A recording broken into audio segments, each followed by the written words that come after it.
Ok, chers amis, rebonjour ou bonsoir. Nous commençons donc le chapitre 1 du cours qui s'intitule Études statistiques de la dépendance entre les variables. Voilà.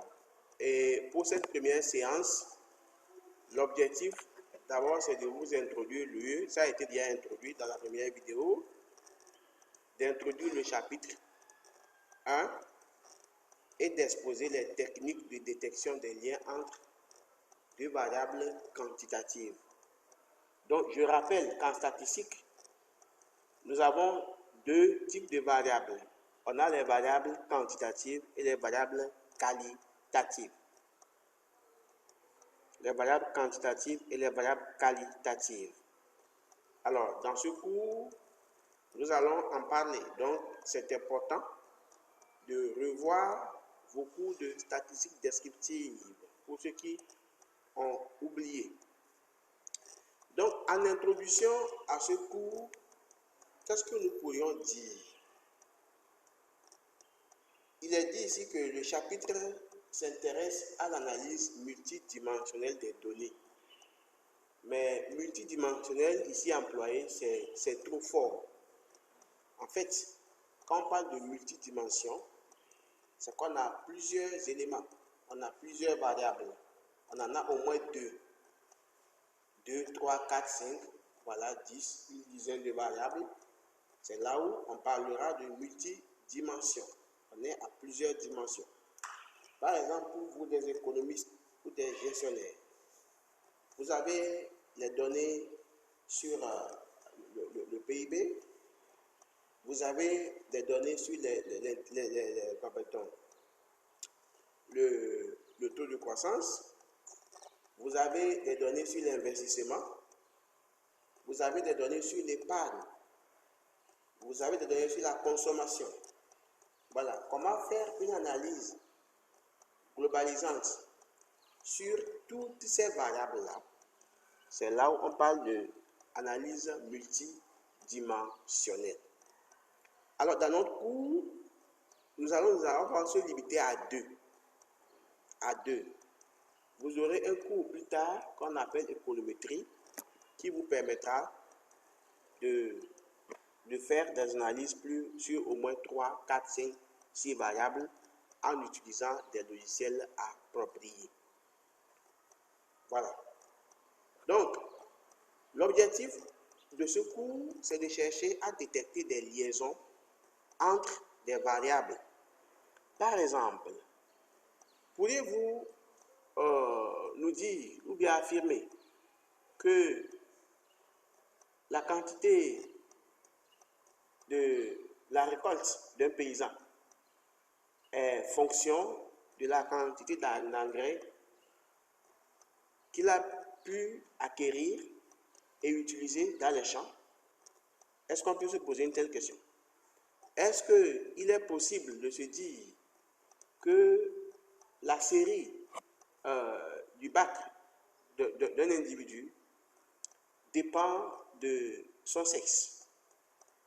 Est-ce qu'on peut, par exemple, affirmer que dans les séries scientifiques, hautement scientifiques, les séries C par exemple, qu'on a plus d'hommes qui font le bac C par rapport aux femmes? Pour répondre à ces questions, on a besoin des données. Et donc, comment s'organiser, comment s'y prendre pour pouvoir répondre à ces questions? C'est l'objectif premier de ce cours. Alors, en gros, lorsque vous avez deux variables statistiques,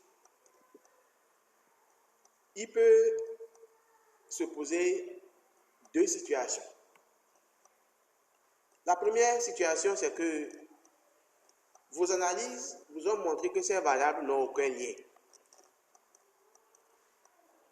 Les variables n'ont aucun lien. Ça veut dire que si on connaît une des variables, on ne peut rien dire sur l'autre. C'est-à-dire que les deux variables sont vraiment indépendantes. Chacune évolue dans son sens. Vous voyez? Ça, c'est la première des options possibles. Alors, mais ce n'est pas pour ça qu'on est ici. Nous sommes là pour vérifier s'il y a des liens. S'il n'y a pas de liens, ça, c'est les études statistiques qui vont les confirmer. S'il y a des liens, c'est bon, on va les détecter, on va les exposer. Alors, la situation limite, c'est d'être arrivé à montrer qu'il existe un lien entre ces deux variables-là, qu'on appelle une relation fonctionnelle ou bien un lien fonctionnel entre ces deux variables. C'est-à-dire quoi? Lorsque je connais les valeurs d'une variable, je peux déduire celle de l'autre. Alors, d'emblée, je voudrais vous dire que la relation de lien entre les variables n'est pas forcément symétrique. Si une variable x ou bien y est liée à x, il n'est pas forcément évident que x soit aussi lié à y. Vous voyez? Je dis bien, si une variable x, y est liée à x, il n'est pas forcément évident que l'autre sens soit vrai. Voilà. Vous pouvez prendre des exemples dans la vie pratique pour vérifier ça. Vous voyez? Si vous dites par exemple que j'affirme, ça peut être vrai comme faux, hein, que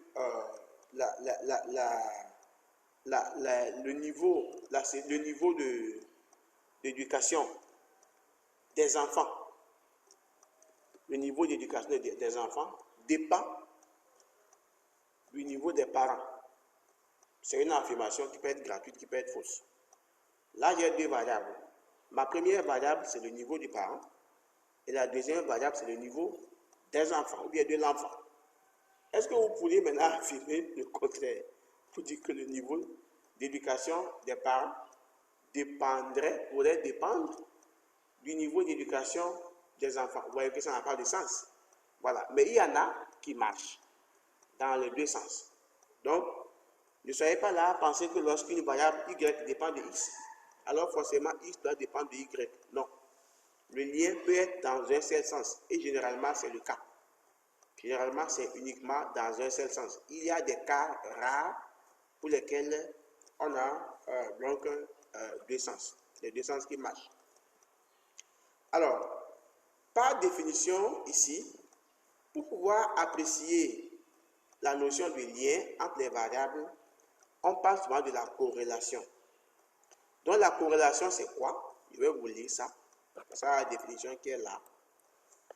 Donc, la corrélation, je vais agrandir un peu pour que ce soit plus visible pour vous. C'est une liaison entre deux variables qui est intermédiaire entre l'indépendance, c'est-à-dire l'option 1 qu'on avait vu plus haut, et la liaison fonctionnelle. Donc, en réalité, la variation d'une variable est généralement due à plusieurs causes, dont certaines sont plus importantes que d'autres. Vous voyez. Donc, nous abordons donc la première notion de ce cours, la notion de corrélation. Donc, on dira qu'une variable est corrélée à une autre s'il y a un lien entre ces deux-là. Alors, nous allons essayer plus tard de quantifier ce lien. Alors, on vous dit que chacune de ces causes contribue dans une certaine mesure à la variation de cette variable. Quand toutes les causes varient en même temps, une part de la variation de y est due à certaines causes de x. Mais on ne peut pas associer l'effet de x qui est mélangé avec celui des autres variables dont dépend y. On ne peut constater que la corrélation entre y et x. Donc quand vous parlez de corrélation en général, c'est uniquement entre deux variables dans ce cours. Voilà. Donc la corrélation sera mesurée entre deux variables. La corrélation nous permet de nous prononcer si réellement il y a un lien entre les deux variables ou pas. Donc, vous avez ici quelques exemples de corrélation possibles. On vous dit que la dépense alimentaire d'un ménage dépend de son revenu. Vous n'avez pas les moyens, vous ne pouvez pas dépenser. Ou bien encore que les recettes d'une entreprise peuvent dépendre de ces dépenses pour la